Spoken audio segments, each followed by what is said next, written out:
agradecer o convite dos colegas da Crimesc, na pessoa do Renato, que não está. Então, eu agradeço ao David aqui, que entrou em contato. As colegas aqui compondo a mesa comigo, que é um privilégio. Eu sempre estávamos comentando aqui, antes de eu entrar no tema, como é bonito ver quantas mulheres advogadas na área criminal nós temos hoje em dia, né? Que antigamente era uma coisa rara. Comentei com o Alessandro, que foi um dos primeiros alunos que eu tive na Univale, quando vim de São Paulo. Fui orientadora da monografia dele, e a gente estava comentando. A gente estava comentando isso, até que eu fui a primeira professora de Direito Penal Mulher da Univale, lá em Itajaí. E como as pessoas olhavam de canto de olho, né? Será que ela vai dar conta? Uma mulher dando penal, processo penal. Era um ambiente eminentemente masculino. Então, essa realidade, graças a Deus, mudou bastante. Nós estamos aí de igual para igual com os homens, no direito penal, na academia ou na advocacia. Então, isso é muito gratificante, e se tratando do mês que a gente comemora o Dia da Mulher. Bom, esse tema que eu vou tratar é um tema, digamos que é um microsistema dentro de todo um arcabouço que o direito penal e o processo penal oferece de temas. Eu digo que nós estamos vivendo uma pandemia de um antidogmatismo dentro do direito penal. Isso está cada vez mais crescente, e a gente visualiza muito bem essa situação. Por quê? Porque, historicamente, quem era a clientela do direito penal? A gente sabe muito bem quem. Infelizmente, era sempre o pobre. E essas operações da Lava Jato e outras anteriores mudou um pouco esse cenário. E a criminalidade econômica cresceu, então, aos olhos da população, aos olhos da sociedade. Apareceu, né? Era uma criminalidade invisível, porque a sociedade só conseguia visualizar a criminalidade clássica, a criminalidade de rua, porque aquela que nos põe medo, aquela que eu não quero contato, que eu tenho medo daquele criminoso. E a criminalidade econômica, ela mudou toda essa percepção. Só que, como a sociedade antigamente não conseguia visualizar o dano que se causava com o crime econômico, e aí o ser humano tem uma tendência se ele não chega no humano, na antropologia da coisa, não chega numa vítima individualizada, aquele grau de lesividade do crime ele se perde, porque o ser humano tem que ver quem é a vítima para ter a reação social ao criminoso. Aquele estigma, o etiquetamento, né, que inclusive vem da teoria da criminologia. Como a sociedade nunca conseguiu visualizar o dano causado num crime econômico, a reação social ao criminoso era branda, era só de uma indignação leve, porque não visualizava. O criminoso do colarinho branco, ele já é um cliente diferenciado, porque ele não se percebe como criminoso. Ele se acha uma vítima de um sistema de alta tributação, de muitos encargos, enfim, ele não se vê como criminoso. Então, você tem, de um lado, uma sociedade que muitas vezes tolerou esse sujeito no meio social, ele não teve aquele rechaço que a criminalidade clássica impõe ao criminoso, que assume a etiqueta de criminoso, ele assume que ele é um criminoso, e ele assume que a sociedade o despreza, o criminoso colarinho branco não. Então, aí a gente já tem outro desafio, quando fala em defesa, né? Vamos falar aqui, como estamos todos entre colegas, a defesa na questão dos crimes econômicos já passa por essa não percepção do seu cliente como criminoso. Então, isso já é mais um desafio para nós. Bom, isso historicamente também se justifica, porque a criminologia, que sempre fez os estudos paralelos ao direito penal, sempre se ocupou do criminoso pobre, do criminoso violento. Não existia, né, aquela figura do criminoso do colarinho branco.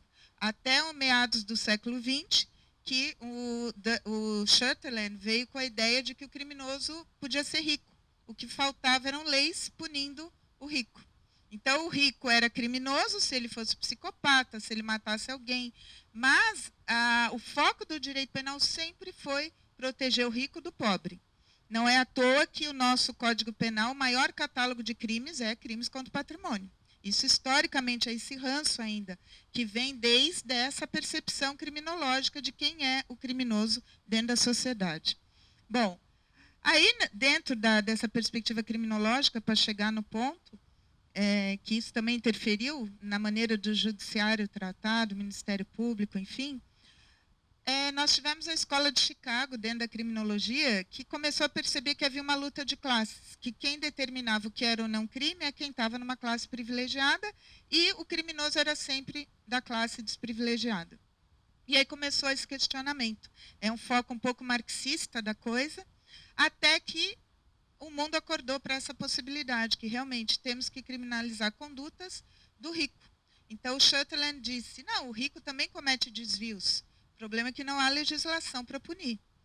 Nós, aqui no Brasil, por conta da ditadura militar, nos atrasamos muito em relação à criminalidade econômica, a tipificação, né, falando assim. Nossas primeiras leis do crime econômico surgiram nos anos 80. Então, a 7.492 dos crimes contra o sistema financeiro.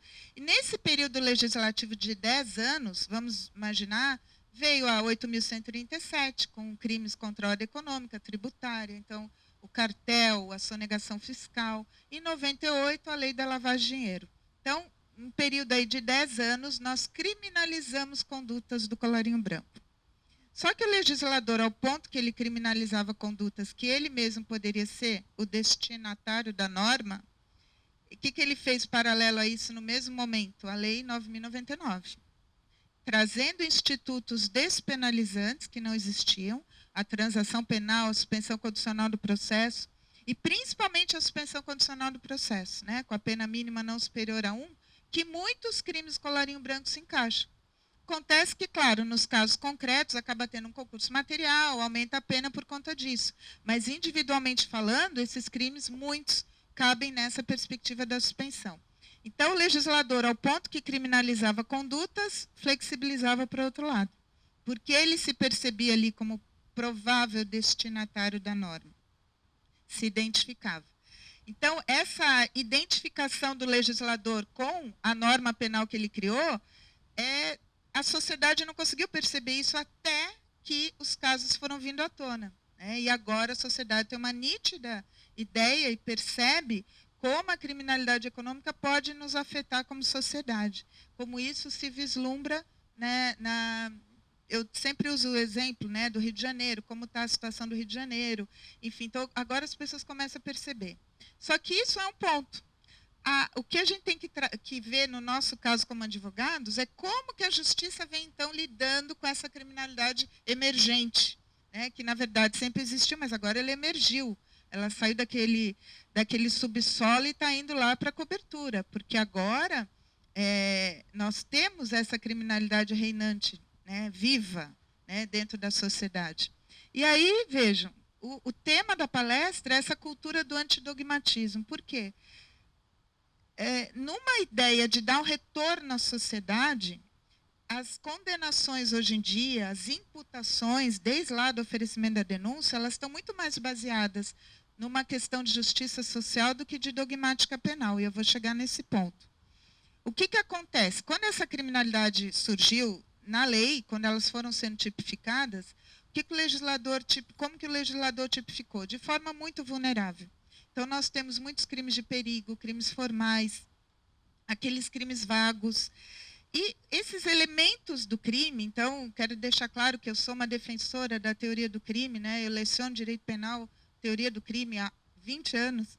Então, assim, eu estudo a teoria do crime há muito tempo, então eu sou uma defensora da teoria do crime, sempre. O problema é que as pessoas se formam na faculdade e nunca mais abrem a parte geral do Código Penal. Eles se focam em outras temáticas, né? E, assim, claro, aquela preocupação de estar atento ao que a jurisprudência diz e muita coisa do processo. E esquece a teoria do crime. E tudo está na teoria do crime, pessoal, tudo. Todas as defesas dos nossos clientes estão na teoria do crime. Tá? Eu vou dizer também, tentar que vocês captem essa minha ideia. Bom, a maneira de imputação dos crimes, né? Já que há esse antidogmatismo, né? Fugir da dogmática para imputar. É feito de uma forma muito vulnerável hoje. O que a gente vê na prática? Há lá uma delação premiada, onde as pessoas são citadas de uma forma muito precária. Ele vai ser enquadrado numa denúncia genérica, com pessoas que muitas vezes ele nem conhece, porque foram citados juntos numa delação premiada. Essa própria imputação ela já vem de uma forma muito vulnerável, Isso não é raro, eu tenho lá um observatório com os alunos de Itajaí, da Univale, de estudo, como se fosse um grupo de estudo de direito penal econômico. E a gente tem feito essas buscas jurisprudenciais para tentar trazer uma estatística e perceber nitidamente, mais nitidamente isso. O que tem acontecido muitas vezes? Essa imputação é vulnerável. Então, as pessoas vão se defender de uma situação que muitas vezes elas não tiveram oportunidade lá durante o inquérito. A gente sabe que a atuação defensiva no inquérito é uma coisa nova e que ainda há muito rechaço por parte do Ministério Público e dos próprios delegados. Eles não gostam quando o advogado chega lá para produzir prova ou pedir alguma coisa, porque o ranço ainda é aquele só acusação, só acusação. Então, a maneira com que a imputação é feita, ela é muito precária. Então, vou até dar um exemplo que está aí. É um crime, digamos, econômico, mas está aí no dia a dia nosso. Clientes, muitos clientes, sonegação fiscal. Não precisa nem dizer, uma lavagem, dinheiro, uma coisa, mas uma sonegação fiscal. O que tem prévia à denúncia? Uma ação fiscal. Não tem um inquérito policial. É uma ação fiscal que gera um processo criminal. Olha a vulnerabilidade. A ação fiscal não se vai aferir dolo ou culpa, não vai entrar nessa seara que o direito penal exige, os elementos do tipo. Nós não temos tipos penais culposos nos crimes econômicos. Olha que deixa maravilhosa para a defesa. Às vezes, a conduta é negligente, ela não é dolosa, mas o tipo penal é doloso, então não interessa que você venha com argumentos de negligência. Interessa enquadrar no dolo eventual. Né? Ele está lá no contrato social, ele tinha que saber. Então, se ele não sabe, é problema dele. Então, vejam, o critério de imputação é muito vulnerável. Só que dentro de uma empresa, até como a gente está nessa parte do estudo acadêmico, também paralelo ao dia a dia da advocacia, eu uso muito os estudos da Eloise Stelita e do Klaus Tiedemann. Né? O Klaus Tiedemann, que é um professor alemão, ele fala, dentro de uma empresa, existe inerente a ela um defeito de organização. Nenhuma empresa é 100% perfeita. Nesse defeito de organização, pequenas omissões e ações acontecem que passam desapercebidas por negligência. E aí, quando a gente vê que a maioria dessas pessoas são enquadradas em crimes econômicos por omissão, não por ação, até porque quando você pega lá quem está no contrato social, os donos, eles são enquadrados por omissão imprópria. Aquele dever de agir para evitar o resultado, para evitar o fato. Eles são enquadrados sempre na perspectiva da omissão. Só que essa omissão imprópria, muitas vezes, é negligente, ela não é dolosa, ela não vem revestida com o dolo, que o elemento do tipo.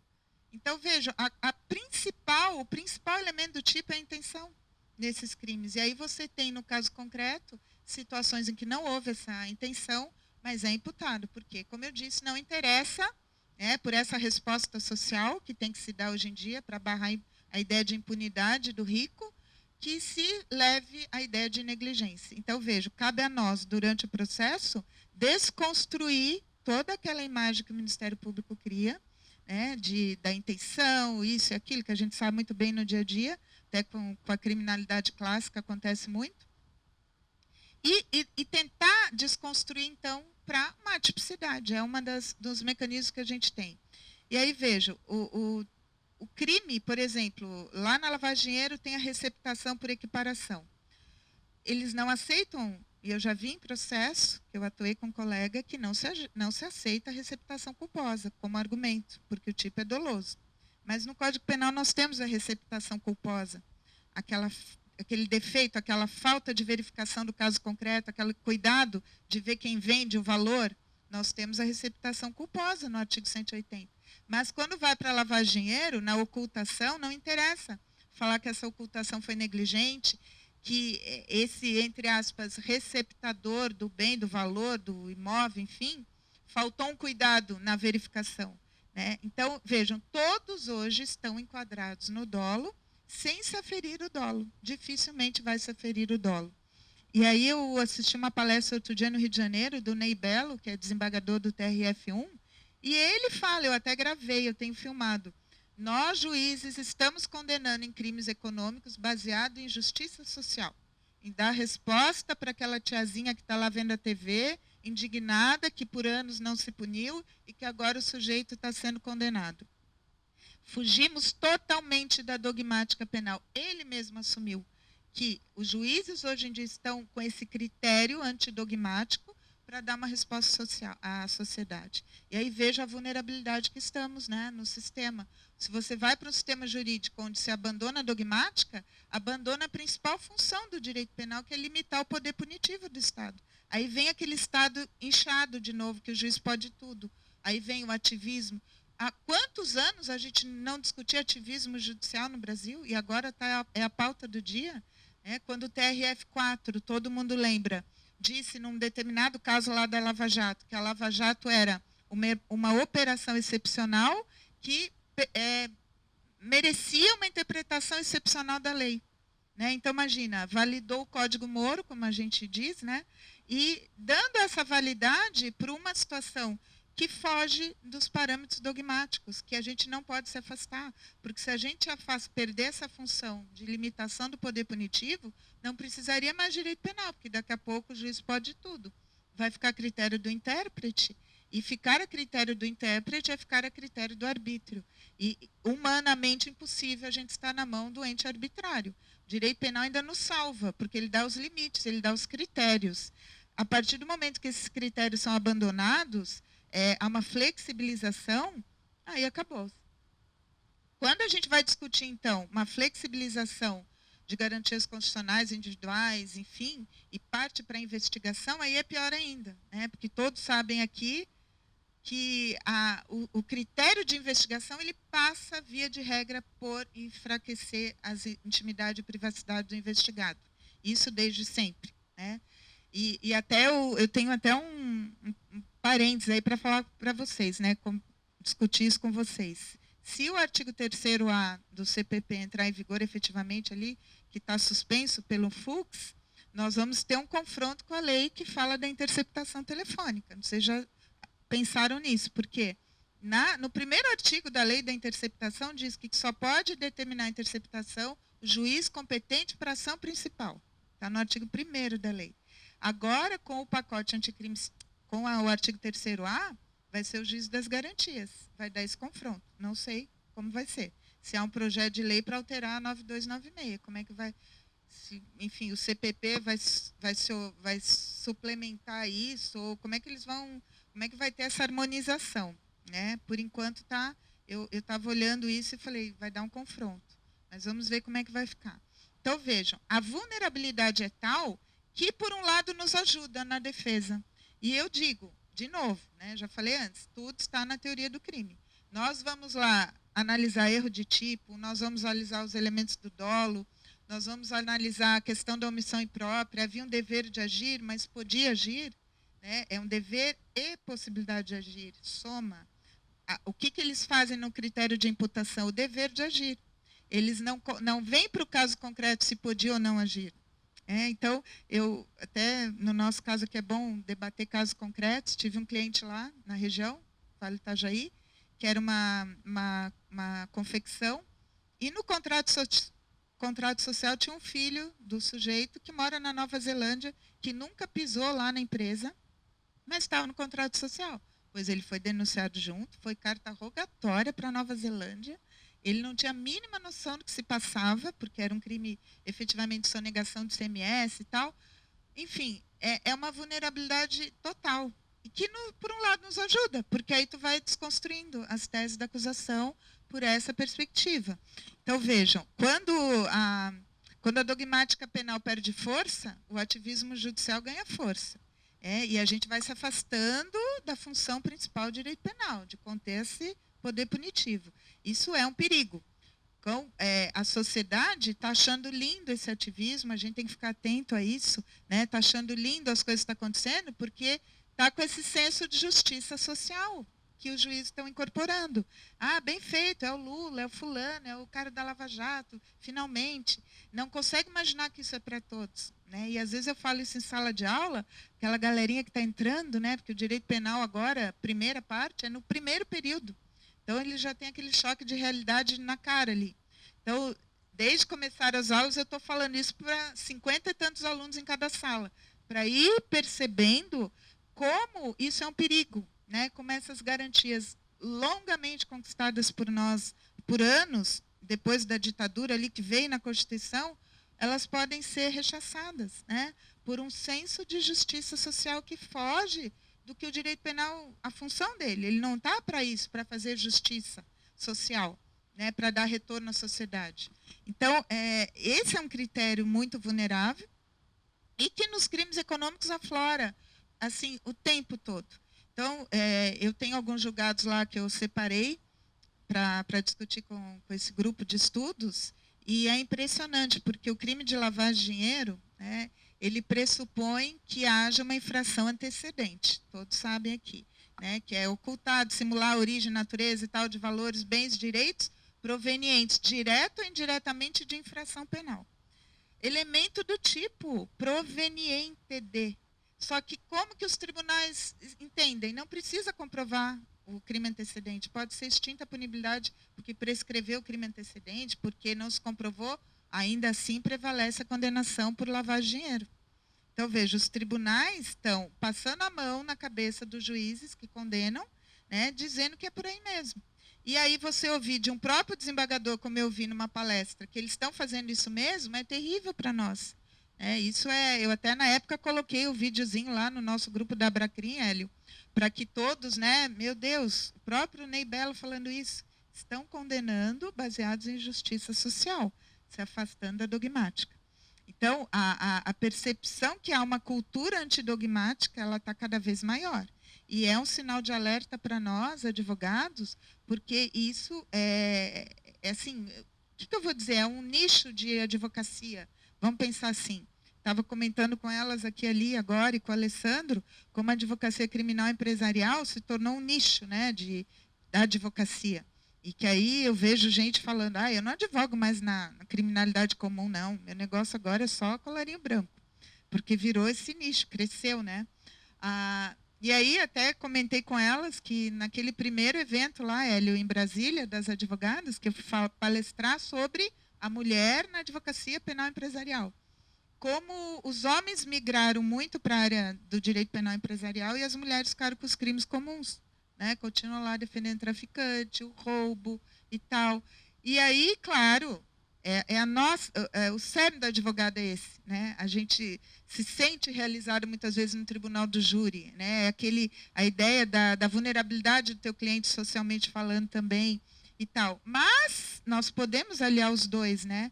Então, eu vejo algumas colegas falando, até porque a gente está no mês da mulher, tem muitas colegas aqui, eu nem sei como advogar na área criminal empresarial. É a mesma é o mesmo direito penal, é os mesmos critérios, o processo penal é o mesmo para os dois, né? A teoria do crime é a mesma para os dois. Então, não há dificuldade em atuar na área penal empresarial nenhuma. Talvez, como o Alessandro falou ali agora comigo, o cliente chegar até a gente, talvez, né? Onde vou captar cliente, não tem como. Mas essa criminalidade está aí rondando a gente. Não precisa ser aquele lá da Lava Jato, né? Tem ali aquele que tem uma loja que está sonegando o ICMS. Então, isso está ali no nosso dia a dia, a gente não percebe. E como a imputação é muito vulnerável, ajuda a nosso trabalho muito, né? Eu tenho visto também, algumas que eu tenho colocado nessas palestras sobre o tema, alguns posicionamentos do STJ, principalmente da sexta turma, né? Todos sabem aqui que a sexta turma é a mais garantista, não respaldando decisões dos tribunais regionais federais em caso de crimes econômicos, com critérios dogmáticos, e nós temos alguns ministros lá, como o Rogério, como o Sebastião Rey Júnior, que prezam ainda por uma dogmática de direito penal, na questão, muitas vezes, para reverter uma condenação, por ausência de comprovação do dolo, por uma omissão que foi negligente, não foi dolosa, por um elemento do tipo que não se confirmou no caso real. Então, nós temos ainda tem essa luz no fim do túnel. Só que aí, muitas vezes, o STF acaba nos desanimando um pouco. Se vocês lembrarem daquela súmula vinculante 24, por que ela veio, né? Nós usávamos muito a questão do crime prescrito, né, na sonegação fiscal. Até o STF dizer, não, mas é um crime de resultado, então a prescrição passa a correr quando realmente comprovou para a fazenda lá o valor em haver. Então, quer dizer, minou ali, né, já veio um balde de água fria. Então, a gente tem também o outro lado, dentro do Poder Judiciário, é interessante que é uma briga de foice. Hoje em dia, tem os punitivistas, tem os garantistas.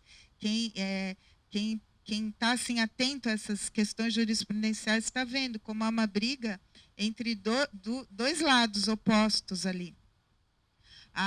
O nosso trabalho, então, ele se torna também de prospectar decisões e mostrando, né, o tempo todo como os critérios daquele tribunal lá de baixo foram vulneráveis para confirmar a vulnerabilidade maior ainda daquele juiz lá de primeira instância. E claro que no crime econômico ele acaba formando um microsistema, porque os crimes, a maioria, não estão dentro do Código Penal, eles estão em leis esparsas. E aí a ideia que a gente tem é que se forma um microsistema, a parte do direito penal, mas ele não é a parte do direito penal. Do mesmo jeito que o tráfico está em lei separada, muitos crimes comuns estão em leis separadas, nós temos também a criminalidade econômica em muitas leis à parte, mas que não foge da dogmática penal. E é isso que eu bato o pé, que eu sempre falo que as pessoas têm que estudar a parte geral do Código Penal. Está tudo ali.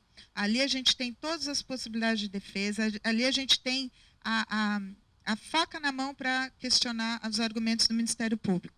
E isso, gente, é um hábito, né? O advogado olhar para o caso, olhar para o seu cliente com essa visão, o que está falhando ali, né? Que critérios de imputação não estão condizentes com o que deve ser, com os elementos do crime. Então, eu dei um único exemplo aqui para vocês da lavagem de dinheiro, onde se imputa, se condena, ainda que não se prove a proveniência efetivamente do crime antecedente. Então, essa vulnerabilidade toda ela é real, ela é cada dia mais. Cabe a nós, então, né, como agentes ali do dia a dia na advocacia, tentar reverter. E como que a gente reverte isso? Estudando, sempre estudando. Não adianta, nós temos que estudar.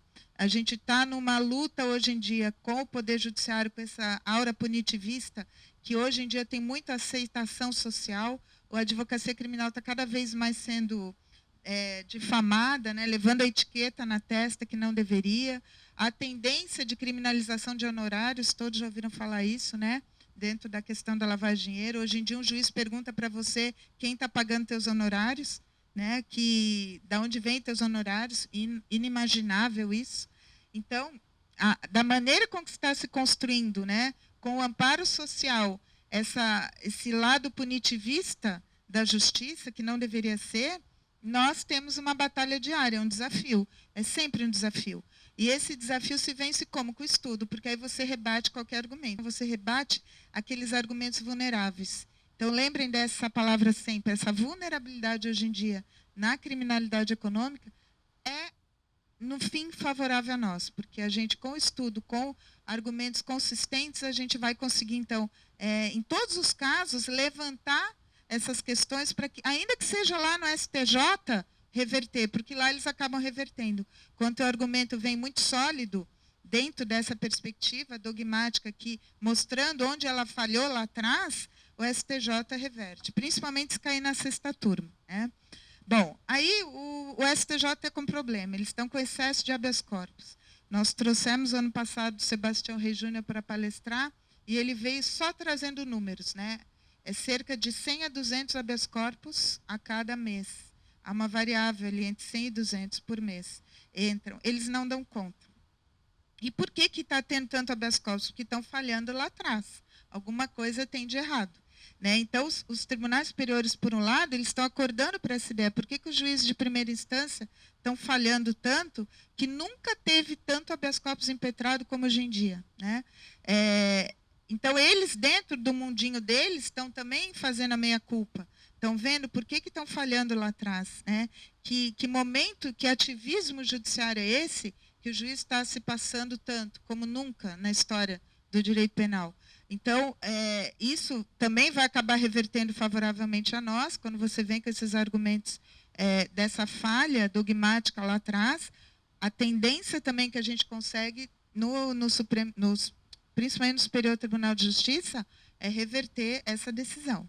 Isso está sendo assim, um ânimo para todos nós dentro da advocacia criminal. Bom, os crimes econômicos, eles vêm formatados também de uma forma que nos exige um pouco mais de atenção. Como eles são, na maioria, crimes formais, crimes de mera conduta, aquilo que a gente estudou como relação de causalidade, ela se perde. Quando você lembra que a relação de causalidade se dá com aquela ação ou omissão que gerou um resultado, a causalidade agora é meramente normativa, porque é um crime que não exige resultado na maioria das vezes. E aí, pior ainda, porque a omissão imprópria do sujeito num crime que não exige resultado, fica mais vulnerável ainda. Então, essa mera relação de causalidade normativa é uma falha, porque burla o principal, que é aquela ideia de que só pode responder por alguém um crime quem causa. E essa falta da causa, porque não há necessidade de resultado, essa alteração no mundo real, né, a partir do crime, faz com que o sujeito fique mais fácil a imputação dele, né, que os órgãos de fiscalização coloquem lá numa ação fiscal, enfim, depois vem o Ministério Público, ou numa outra situação de um crime que não tem ação fiscal, mas que a Polícia Federal, a Polícia Civil, faça essa imputação, sem levar em conta, então, essa relação de causalidade, porque ela não existe, na verdade. A relação de causalidade no crime formal de mera conduta, enfim, é meramente normativa. E se eu pegar lá por essa omissão imprópria, fica mais fácil imputar. E aí vem, né, as pessoas respondendo por crimes que sequer se visualiza qual foi o resultado causado. É tanta vulnerabilidade, pessoal, que nós estamos enfrentando hoje em dia, quando olha a criminalidade econômica, que nos assusta. Porque, pegando casos anteriores, que vocês devem lembrar daquela operação antiga do Banestado, que nós provavelmente não advogávamos na área ainda, não estávamos ali no dia a dia, mas que a gente usa muito para estudar o que acontece hoje em dia. Então, não tem como a gente se afastar e falar em crimes econômicos das situações da Lava Jato, porque elas vieram à tona e trouxeram essa ferida, né, do direito penal e do processo penal agora com força. No Banestado, as decisões eram completamente diferentes e estavam envolvidos também grandes somas de dinheiro, políticos e empresários, na mesma proporção. Não com tanta relevância social e internacional, como obviamente a Lava Jato, com essa repercussão internacional, mas foi também bem grave. Né? E as decisões eram bem mais garantistas. Não, a limitação do poder punitivo era muito mais clara. Os juízes estavam muito mais engessados nas suas decisões do que os juízes estão agora.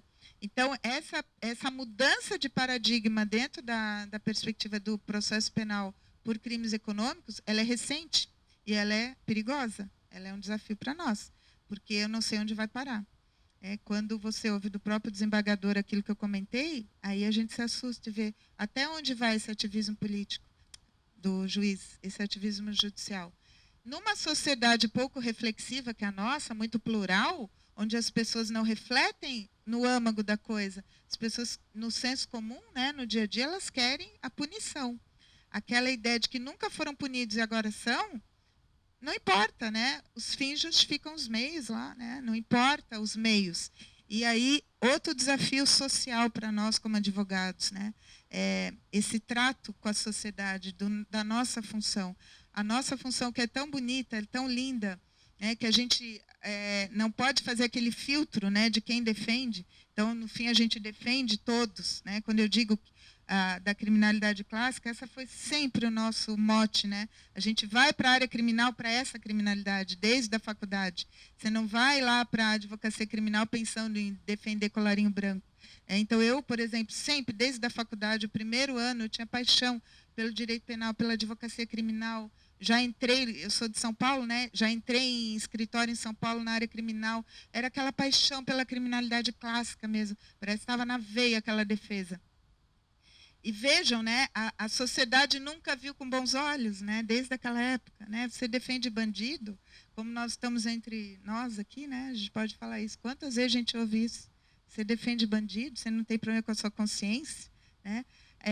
E isso é tão difícil, você está numa profissão tão linda, que você se dedica tanto, estuda, trabalha, para que as pessoas pensem isso de você. Né? Às vezes, na própria família, você ouve isso. Né? E aí eu brinco, porque os alunos gostam de direito penal, mas tem medo, não querem. Daí chego em casa, eu amei direito penal, eu vou para essa área. A família está louco, não vai, não estou te pagando faculdade para tu ir para a área do crime. né? Então, vejam, a gente tem o tempo todo que matar um leão por dia, né? Dentro do Poder Judiciário, dentro de casa, na sociedade, no nosso trato social. Por isso que entre nós é tão bom, né? Quando a gente se reúne, porque a gente desabafa uns com os outros, né? Está falando ali, porque o tribunal isso, porque cancelou não sei o quê, porque o HC, porque o desembargador tal. É tão bom porque a gente se entende. E cada vez, vocês já repararam que a gente está formando um nicho do nosso mundinho? Os eventos hoje em dia não são mais plurais como antigamente, que você tinha um monte de promotor, um monte de juiz, um monte de advogado palestrando. Agora, os juízes fazem os deles, o Ministério Público faz os deles, os advogados fazem os deles, e a gente fica discutindo entre nós os nossos problemas, os promotores lá entre eles, os juízes entre eles. Então, vejo, isso também a sociedade perde, porque não há discussão que tem que ter. Ninguém consegue no âmago mais do problema. Então, por isso que, assim, na medida do possível, a gente tem que estar fazendo eventos, né, com o juiz, com o promotor, para que haja, né, esse confronto, esse debate, porque ele é muito salutar, né? No momento que a gente está, ele é cada vez mais salutar. Quando a criminalidade econômica começou a surgir, as pessoas olhavam, né, com descrença o Poder Judiciário. Isso não vai dar em nada, ninguém vai ser condenado, logo já vai estar solto. A gente sente que o Poder Judiciário está precisando renovar a sua autoestima através disso, né? Usando a criminalidade econômica, que é a que aparece agora na mídia, para dizer para a sociedade, vocês pensam que a gente não pune, mas a gente pune. O sujeito está preso. Então, é triste ver que o Poder Judiciário está usando, então, esse momento deles, né, com esse tipo de criminalidade, para dar resposta à sociedade, fazer como o Ney Belo falou, justiça social, que não é a função de nenhum juiz fazer justiça social. Ele tem que aplicar a lei, ele tem os parâmetros, ele está limitado pelo direito penal no seu poder de punir, e é isso, ele não tem que fazer justiça social. E aí, quando a gente sai de hoje aqui pensando, né, poxa, refletindo, como está difícil advogar na área criminal, no dia a dia? Está muito mais difícil para quem advoga nessas áreas. Eu gosto muito mais de estudar os crimes econômicos, sou aquela advogada que só tem cliente, né? Não. Mas como eu gosto muito de estudar, porque eu entendo que é um microsistema que se formou dentro do direito penal, é nítido, né? E é perceptível como o judiciário hoje ele comprou a briga, né? Ele comprou a briga. Então eles estão unidos, né? Ministério Público e Judiciário, para dar essa resposta que a ideia é que a sociedade nunca teve essa resposta do judiciário. Pelo contrário, né, dava a impressão que o pobrezinho que era preso, o pobrezinho que pagava, que o rico sempre se safava, né? Então, agora o judiciário tenta reverter isso, dar essa resposta à sociedade, mas de uma forma precária, de uma forma antidogmática. Esse antidogmatismo, que é um termo, é um neologismo aí que se criou agora, porque antes a gente não precisava usar esse termo, mas agora ele é o nosso dia a dia, infelizmente. E aí até alguns que viram o tema da palestra falaram, mas não está acontecendo só nos crimes econômicos. É o que eu tenho estudado, é o que eu tenho visto ali no dia a dia, pode ser que esteja acontecendo realmente em outros tipos de crimes, enfim, talvez eu não atue ali num outro caso específico, mas esse é o alerta para nós hoje aqui, esse perigo do antidogmatismo. Por isso que eu peço muito para vocês, olhem a parte geral, estudem de novo, porque a ideia que tem é que você já estudou direito penal na faculdade, a parte geral, e já sabe tudo. Mas a gente não sabe, eu continuo estudando, eu leciono isso e continuo estudando. Porque aí eu começo a ver os autores, eu pego as novas tendências. Por quê? Se a gente não se ligar na nossa parte geral, na nossa teoria do crime, aí acabou. Por quê? Como é que eles estão fazendo critérios de imputação? Estão importando teorias, né? A imputação objetiva, hoje em dia, é comum. O que é imputação objetiva? Uma teoria que nem na Alemanha, o Tribunal Constitucional Alemão não aceita mais condenações baseadas em imputação objetiva. Nem lá, onde criou, né, a teoria, de onde veio. Aqui não, os juízes condenam sem provar dolo, culpa, sem qualquer elemento subjetivo, né, que tem que ter esse link em qualquer crime. O elemento subjetivo, ele é um requisito de qualquer crime. A imputação objetiva, então, é feita hoje em dia de forma muito, muito comum e muito perigosa. Outra teoria que se importou para justificar, que vocês devem lembrar, no caso da primeira condenação do Lula, a teoria da cegueira deliberada. A teoria da cegueira deliberada, ela veio de direito penal inglês, num caso real lá, Regina versus Smith, onde primeiro se levantou essa possibilidade de alguém dolosamente fingir que não sabe uma coisa, enfim, né, para se passar. Só que a cegueira, ela já vem com esse nome, deliberada. É uma cegueira dolosa. Não adianta, eles não querem saber quando você vem com a cegueira negligente. O que é uma receptação culposa? É uma cegueira negligente. Né? Você ali, vamos pensar lá no 180 do Código Penal, na receptação comum. Culposa é aquela falta de cuidado do caso concreto, de quem vendeu, de quem comprou, do valor, e você acabou adquirindo um produto oriundo de crime, negligentemente falando. Você não é profissional naquilo, pode ser que você realmente aceitou aquilo como um valor certo, enfim, negligentemente, vamos lá.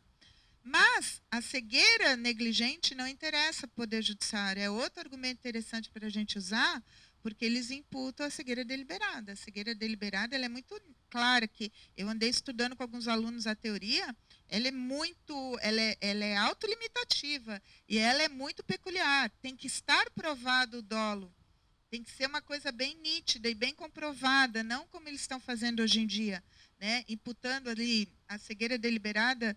Não é só o caso do Lula lá do Moro. Vários casos a gente fica sabendo quando começa a buscar jurisprudência, né, para estudar justamente parâmetros de condenação com fundamentação na teoria da cegueira deliberada. Se começarem a procurar jurisprudência, principalmente os TRFs, vão achar muitos casos assim. Veja que perigo, importando teorias que para ele já não faz mais sentido. A teoria da imputação objetiva, ela já foi rechaçada na parte geral do Código Penal alemão. O Tribunal Constitucional alemão não aceita. Então, assim, é uma coisa completamente superada para eles. E que nós, né, nessa ânsia punitivista, utilizamos aí a torta direito. Os juízes nem percebem que estão fazendo imputação objetiva, porque muitos deles nem estudaram, nem sabem. Eles estão pondo isso no papel, e quando você questiona, ele diz que ele não usou isso. Daí você tem que mostrar que ele usou, porque ele fez isso, ele juntou assim, ele fez, né? Ele usou a imputação objetiva, porque nem ele sabe que ele usou. Isso é pior, né? Porque nem os juízes estudam. Aí a gente tem que se socorrer do assessor, né? Todo mundo sabe que aí o assessor estuda.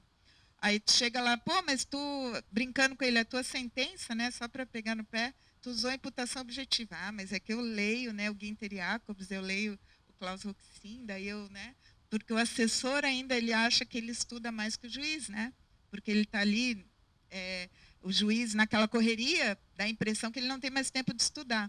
E vejam, né, isso para nós é fantástico, você vai desconstruindo, vai desconstruindo. Então, o que eu quero sempre deixar claro nessa perspectiva do crime econômico, ele é um crime como outro qualquer.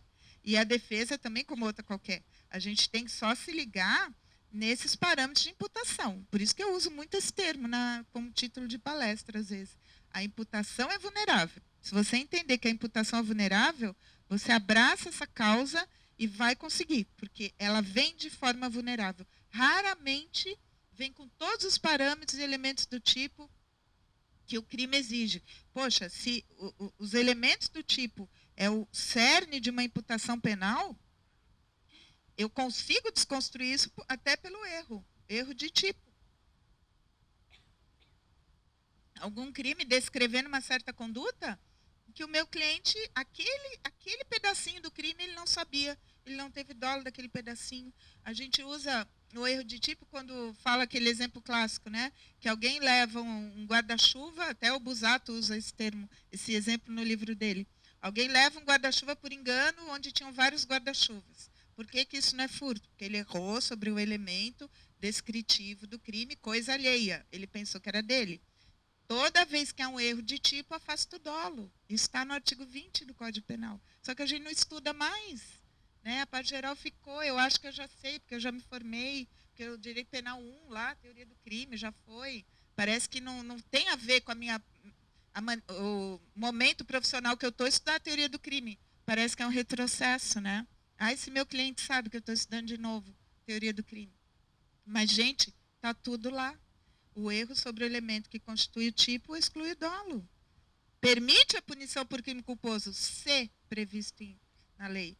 Mas, gente, vocês sabem, o crime culposo tem meia dúzia no ordenamento jurídico. Uma minoria, a gente não, né, falta ali. Então, todos são dolosos. E aí tu consegue descaracterizar o dolo muitas vezes, né? Em muitas situações. Então, assim, a gente poderia ficar a noite inteira aqui, eu lembrando vocês, fica parecendo aula, né? A gente está entre colegas, mas fica parecendo aula, mas a tendência é essa mesmo, né? Da gente relembrar e muitas vezes se tocar de coisas que a gente podia estar fazendo no nosso dia a dia e não está. Por essa ideia, né? Que, imagina, isso é retrógrado, isso já foi, eu não vou voltar a estudar a teoria do crime. Mas eu bato o pé, está tudo ali, tá? O nosso dia a dia na advocacia está ali. E eu digo mais, está nos primeiros 31 artigos ainda, não é nem na parte geral toda, é a teoria do crime. Na teoria da pena não há tanto problema, porque todo mundo aqui está envolvido com a execução penal, com as questões ali. O problema é o comecinho ali. Aquele comecinho, a gente tem que estar o tempo todo relembrando, estudando e pegando doutrina e vendo, porque ali a gente vai, né? E vai matando o leão por dia até que esse antidogmatismo que está agora com tudo, ele perca essa eficácia toda que ele está. Que os juízes voltem a julgar baseados numa dogmática, que a gente volte, né, para aquele momento em que o juiz realmente condenava, quando havia os elementos do crime, quando tinha lá o fato típico, antijurídico, culpável, todos aqueles requisitos bonitinhos, né, do fato típico, que houve conduta, que gerou um resultado, que é a relação de causalidade, e aí, né, bonitinho como a gente vê nas aulas de direito penal. A gente não pode se esquecer disso, né? Por que a gente via isso lá no direito penal e no dia a dia a gente não vê mais? Porque, infelizmente, no nosso dia a dia, essa correria, a gente está tão focado ali em buscar jurisprudência para o caso, isso, aquilo, processo penal, que esquece, né, da fundamentação primeira lá, que está tudo ali. Então, eu digo para vocês, a criminalidade econômica cada vez mais vai exigir de nós esse olhar, esse desafio, né, de mostrar ao Poder Judiciário que eles estão errados, mostrar para o Ministério Público que os critérios de imputação deles são completamente vulneráveis. Vejam, a denúncia genérica é um perigo, é uma ferida nossa no processo penal. Fere o artigo 41, lembram, né? Todo mundo sabe, o réu se defende dos fatos narrados e não da tipificação. Hoje em dia, os promotores, procuradores da República, promotores de justiça, estão muito mais baseados simplesmente em mostrar uma tipificação condizente do que demonstrar cada conduta. Principalmente que a gente fala em termos de empresa. Em termos de empresa, isso fica mais difícil para o Ministério Público, mostrar o que cada um fez. E a gente não usa isso, é impressionante. Eu vejo denúncias absolutamente genéricas, que ferem o artigo 41 do CPP totalmente. E a gente olha o processo lá, pega na internet, aqueles que não estão em segredo de justiça, e vê, putz, o advogado não falou nisso, não acredito. A gente fica de cara ali nesse projeto estudando com os alunos. Como que não alegou, não viu que não houve imputação condizente da conduta de cada um? Colocou todo mundo ali no mesmo miolo, denunciou nos crimes lá, normalmente tributários, enfim, sem delimitar a conduta. Então, a denúncia genérica, que nos anos 80, ela já foi muito questionada, e o STF meio que balizou e assim, ficou naquele meio, eu dou uma resposta à sociedade, eu dou uma resposta, né, para a OAB, para a defesa. Então, disse que a denúncia genérica ela não teria tanto problema, porque as provas teriam que se confirmar na fase da instrução, enfim, e que o Ministério Público, né, no indúbio pro societatis, que já é uma outra falácia, poderia, com indício suficiente de autoria, já denunciar, e que os fatos narrados na denúncia não teriam tanta importância, porque o processo existia para isso, para confirmar ou não. Mas o sujeito vai confirmar ou não um fato que ele nem está ali, não tem nem descrição do que ele fez. Então, veja, como tudo é muito vulnerável hoje em dia. Como tudo é muito vulnerável. Esses critérios de imputação, então, se a gente começar a olhar desde lá do primeiro pedido de uma medida cautelar, que o Auri fala muito, né, do porquê do juízo das garantias, né, no evento da Crimes, que eu até filmei ele falando, como ele é assim, veemente nisso, que aquele juiz que 2 anos atrás decretou a interceptação, depois veio pedir de busca e apreensão, ele deu. Depois de prisão temporária, ele deu. Quebra de sigilo, não sei o que ele deu. Vai receber a denúncia? Óbvio. E lá na frente já todo contaminado pela acusação, né? Cognitivamente falando. primeiro contato com a defesa, ele vai se ressentir. Aí dá a tal dissonância cognitiva que muitos estão falando hoje em dia, porque ele não quer, ele já se vinculou à acusação. Até porque ele não quer perceber que ele se enganou por 2 anos, decretando coisas contra o réu. É do humano isso. Ele não quer perceber que ele esteve 2 anos sendo enganado pelo Ministério Público e pela Polícia Federal, né, decretando coisas. E, opa, agora eu vi que o cara não é tudo isso. Ele não quer perceber isso, porque isso é uma falha também pessoal, né? Não só profissional. Ele vai se sentir assim, como ser humano, puxa, 3 anos eu decretando coisas contra o cara e no fim não é. Então, essa dissonância é do humano também. Então, vejam, né, claro, para todos nós aqui, não vai ter um aqui que vai ser contra o juiz das garantias. Mas isso é um discurso que a gente tem que ter com as pessoas, porque as pessoas não entendem, não aceitam, né? E os juízes não querem, porque eles não querem perder poder. Claro que o juiz quer do primeiro pedido que vinculou ele até a sentença. Ele não quer ter que dividir com o outro a responsabilidade, ele quer ter o poder. E a sociedade, quando vê na TV o que é o juiz de garantia e tal, acha ruim, porque não entende. E olha, o nosso maior desafio também, as pessoas não entendem. As pessoas não entendem a função do direito penal, para começar, né? Não entende. Então, o nosso dia a dia realmente é muito complicado. Se na tua própria família as pessoas não entendem a tua função profissional, imagina na rua, o senso comum, né? Onde às vezes não tem nenhum advogado na família, não tem essa convivência que as pessoas próximas a nós têm.